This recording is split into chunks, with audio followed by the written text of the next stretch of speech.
DJ Lavkesh. फड़की बोलते कारे मन हारी माता फड़की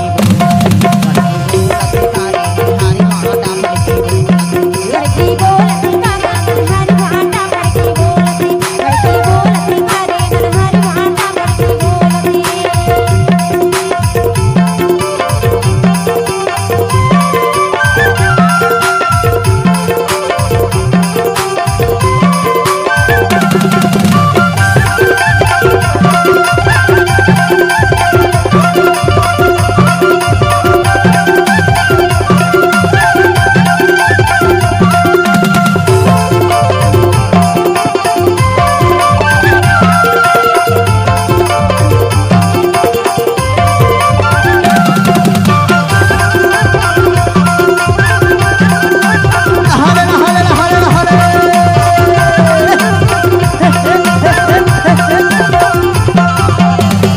डीजे लवकेश।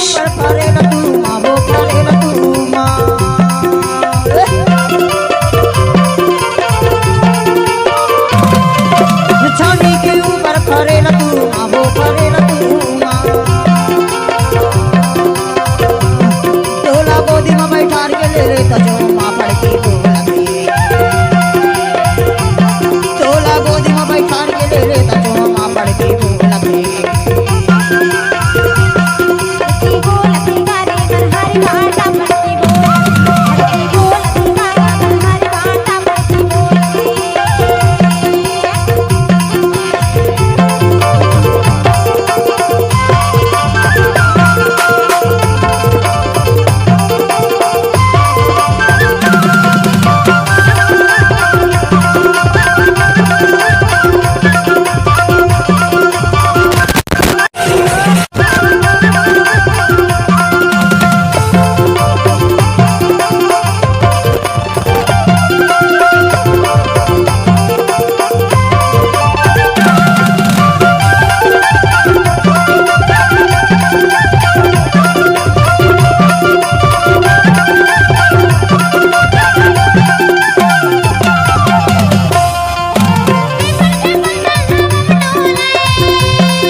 डीजे लवकेश आपका हार्दिक स्वागत करता है।